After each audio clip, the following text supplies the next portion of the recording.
you struggling with menopause belly and menopause symptoms? Well, you need to watch this video closely today with Dr. Natasha Ryan because she's a hormone and menopause expert. Let's kind of define menopause. So menopause is more of a spectrum. It's not just one single event. You have what's called your perimenopause, which is kind of that period before you stop having a period. It's like that transition period when you have a lot of changes in the body, because that's when you start to have a decline in your estrogen, progesterone, testosterone, and other hormones in the body that can basically wreak havoc and kind of create some of the symptoms that we're going to talk about, including weight gain. And then you kind of have menopause. And menopause is that time when you've basically stopped having a period for at least 1 year.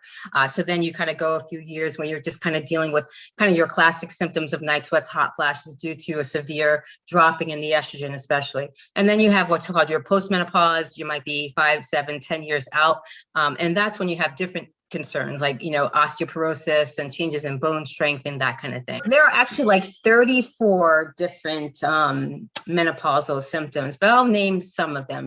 Sleeplessness, changes in mood, weight gain, maybe night sweats, hot flashes, brain fog, changes in libido, so kind of declined libido, declined energy. Another one I learned about, electric shock. So some women feel like they're having tingling sensations, dry skin, sagging skin, vaginal dryness. I mean, the list goes on and on, but those are just some of them. And she's going to give you the information you need to know to get rid of that belly fat and manage those menopause symptoms. Hello fam, and welcome to my channel.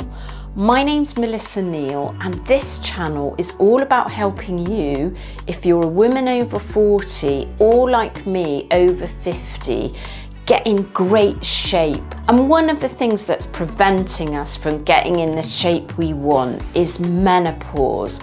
But you can actually overcome this, and Dr. Natasha Ryan, I've had her on my channel before, and she gives some fantastic tips. She doesn't talk like a typical doctor. She actually gives everything in plain English, and she's going to tell you how in this video you can really improve not only your health, get in better shape, but actually manage those menopause symptoms. But to kind of get to the real issue of why we're gaining weight during this time, I think that one of the big things that happens is, people don't really understand how important estrogen is, but estrogen impacts every aspect of your body. And one of the things that estrogen can impact insulin. So when you have changes in estrogen, actually when it starts to decline, you can naturally start to become more insulin resistant. And basically what that means is that your body is not able to utilize glucose as efficiently because the glucose is not able to get into the cells as efficiently because insulin is not working as well. So that's one of the reasons why, you could possibly be eating the same thing, doing the same thing that you were doing when you were younger, but that change in estrogen has actually changed the way that your body interacts with the hormone of insulin. But another one, and a big one that we may not really think about too much, is a change in the sleep pattern. So, one of the first ways that I knew that something was changing in my body and that I was kind of entering into that perimenopausal phase was all of a sudden I just started popping up at like 2 o'clock in the morning or 3 o'clock in the morning, like consistently. It wasn't just a one-off thing. It's like you are consistently starting to lose sleep. So that one piece by itself triggers a whole cascade of events. I mentioned insulin resistance. So having poor sleep can make insulin resistance even worse, right? But not only that, when you have poor sleep, it increases a hormone called ghrelin. And so you start to crave things, right? Crave the sugars and the foods and the donuts and all these types of things that you may not necessarily have craved before. But that lack of sleep can definitely kind of contribute to higher levels of carbohydrate cravings. And that's a big one. It's not like we're not craving broccoli, right? We're not craving necessarily apples and things that are, good for us. We're craving chips. We're craving, salty, sweet, all those types of things. So definitely that can kind of contribute to the weight gain as well. Another thing that can happen as well during this time is a distinct change in the way that our body digests foods, right? So we may actually start to have a decline in stomach acid, right? And so we start to develop increase in food sensitivities. Like, I remember family members saying that she really noticed that as she started to get older, she just could not eat yogurt, which she loved to eat every single day. And so we can become more lactose intolerant, maybe produce less of the lactase enzyme. So we could be producing less enzymes needed to break down certain foods.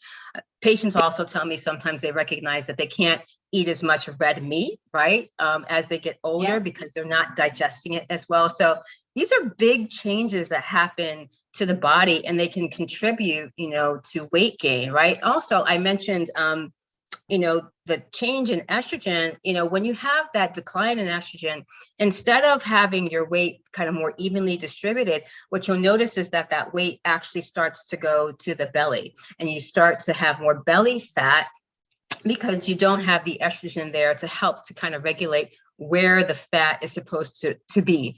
And so, belly fat is not the same as other fat in the body. It's actually more pro-inflammatory, thereby increasing inflammation in the body. And that's another thing that it's like a vicious cycle.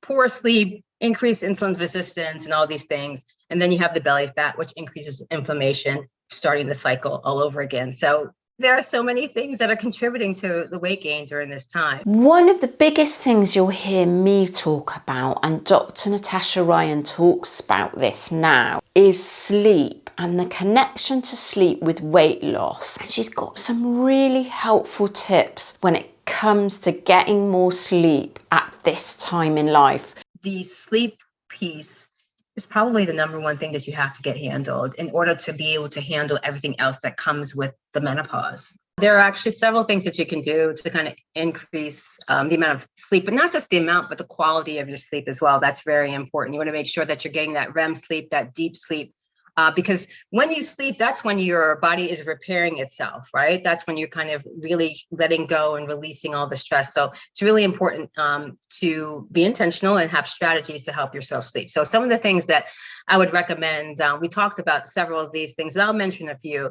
I think the temperature of the room is really important. I actually sleep with a fan. I think that it's really important to keep the room kind of cool, because what I have noticed is if I do pop up, I feel really hot. And so you want to just kind of mitigate that by making sure that the room itself, is somewhat cool. Okay. So that's definitely one thing I would recommend.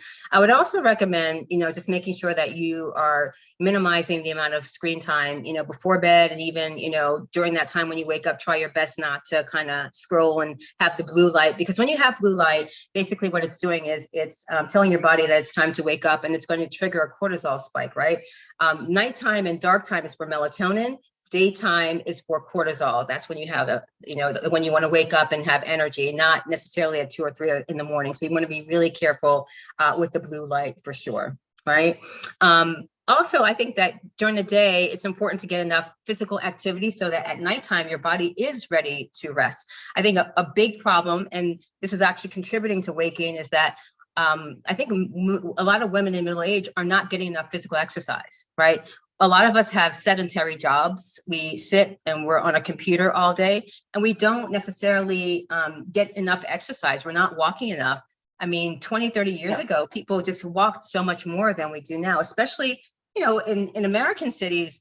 A lot of our cities are not meant for people to walk. A lot of the suburbs, you have to have a car. And so you're driving and you're sitting all day. So it's really important to make sure that you kind of take some time to actually get some exercise. So by the end of the day, you're actually tired and ready to go to sleep for sure. And then, there are some kind of supplement strategies, that I've mentioned before that might be helpful to help you sleep as well.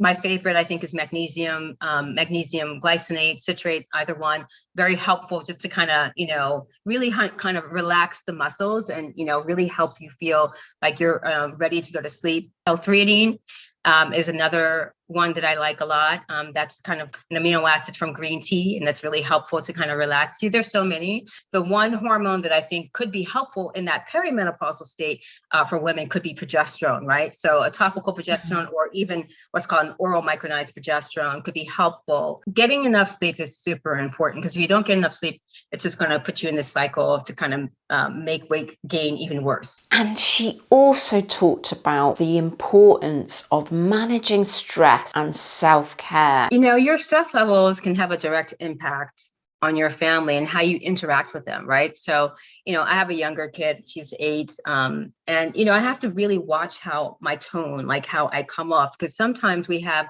this kind of edginess about us, and that is a part of the hormonal changes, this kind of feeling. Sometimes, even a rage or an anger, they do something really small, like spill something, and you feel like you're about to lose it, right? So it's like you almost have to step back and say, is it really such a big deal that, the kid, dropped something? So it's not necessarily about that particular action.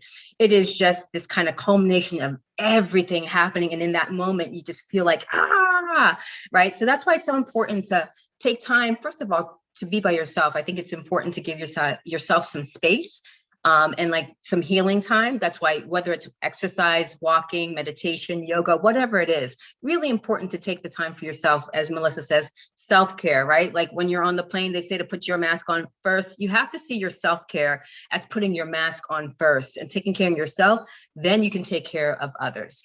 If you know anything about me and you've watched my other videos, you'll know that I take hormone replacement therapy, and I'm really open about that. I wanted to find out from Natasha Ryan, what are the things that we can do as women to actually manage our menopause symptoms without going down the route of hormone replacement therapy or any kind of medication?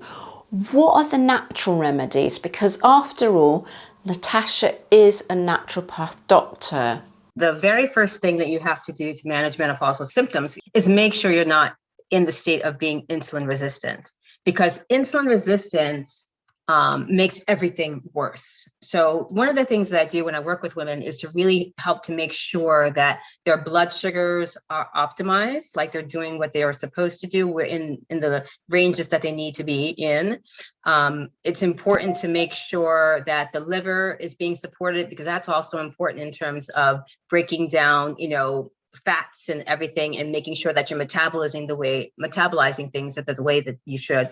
So I think that lifestyle modification to ensure that you're not in that state of insulin resistance is probably one of the top things that you can do, believe it or not, to deal with menopausal symptoms. And I know that women always want to say, "Oh, Dr. Ryan, what's the herb that you are going to, recommend for hot flashes?" But what they really need to understand is that hot flashes themselves, really, we're still trying to understand like why we have hot flashes.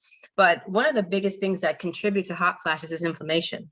Being even on a diet program that incorporates anti-inflammatory foods that are high in, nutrients, really nutrient dense, your dark leafy greens, your vegetables and fruits that are purple and orange and yellow, just having that kind of variety in your diet.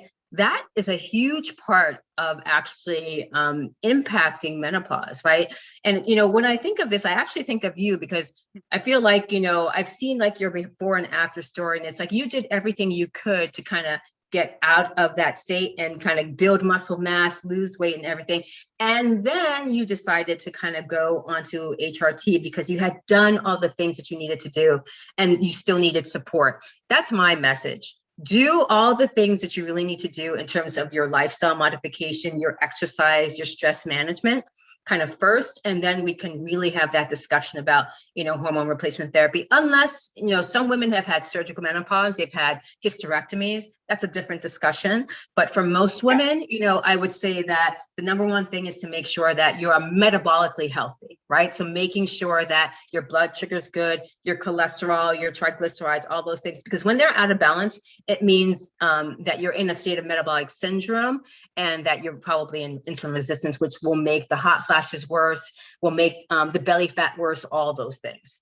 When I look at the obesity epidemic, especially in the United States, it's just like this upward trajectory. There has to be something more going on than just us being gluttons and sloths and not, eating right and stuff like that. There has to be, because diet and exercise don't necessarily attribute just for that sharp increase in this explosion in obesity in this country. It's interesting. I was looking at this picture the other day, and it was talking about how back in the 80s and the 70s, all the soda products were in bottles. So you used to get a bottle of Coke. It was a glass bottle. And then all of a sudden, industry changed everything to plastic, right? And so a lot of our kind of foods, whether they're foods we should be eating or foods we shouldn't be eating, are now in plastics. And so that means that they are leaching plastics, into the foods and the drinks that we're supposed to be ingesting in our bodies. And we are imbibing those things or taking those things in, and they have what are called exogenous estrogens. That's a term that I've used, right? So exogenous estrogens mean that we're getting extra estrogen, actually bad kinds, from our environment, from our foods, from the drinking water, from a whole host of sources. And that is actually contributing to higher levels of cancer, obesity, a whole host of things. So yeah, environmental factors can impact weight, health, and probably even menopause. When would it be the time to bring somebody like you in, and what can you do to help? Yeah, so if you're doing all those things and still you're not having enough changes, I do think that that's when you want to consult a professional and really dive deep into the lab work, right? So that's when you want to kind of understand specifically what's happening with you, because I do think that there is a lot of good kind of general information out there about what to do for overall, weight loss, menopause, and that kind of thing.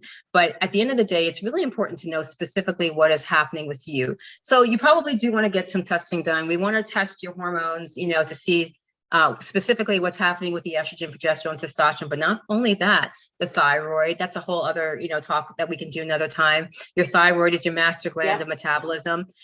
Actually, thyroid medication is one of the top medications prescribed in this country. So even before menopause, people were having, sluggish thyroids. And I actually think, and I'm glad that you brought up the environmental issue. I do think that a lot of toxins in our environment are contributing to this epidemic, basically, of hypothyroidism that we're also having, especially in the United States. So it's really important to get an idea specifically of what is happening with all of your hormones, like your sex hormones, your thyroid hormones. I often check your fasting insulin.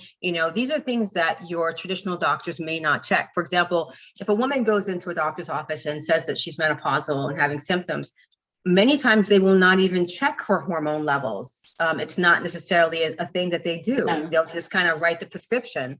They will not check to see what's happening with you. I want to know, what's happening with the hormones. I want to know what's happening with your inflammatory markers. Like, are you in a state of inflammation? I want to know if you're anemic. If you're tired and sluggish and you have had really heavy periods, you need to find out if you're anemic, because having low iron levels can significantly impact your energy. So that's really important, right? I'd love to do a whole host of other things. Previously we've talked about food sensitivities, nutrient deficiencies. All these things can contribute to how you handle menopause. And so I want to know what's happening with all those things. Natasha's actually running a 3-day workshop. Yeah, so next weekend I have a 3-day event starting on Sunday, ending on Tuesday. We're going to do a deep dive into hormones. I'm going to talk a lot about some of the things that we talked about today, but specifically about, how menopause impacts weight. I want to talk a lot about labs, because I think that that's a big important part that's kind of missing. Talk about, 7 to 10 things that really contribute to weight gain during menopause and what you can do about it. And also lots of Q&A. I just want to be available and as a resource, to answer as many questions as possible. And if you want to find out more or sign up to the workshop, I've put a link in the description.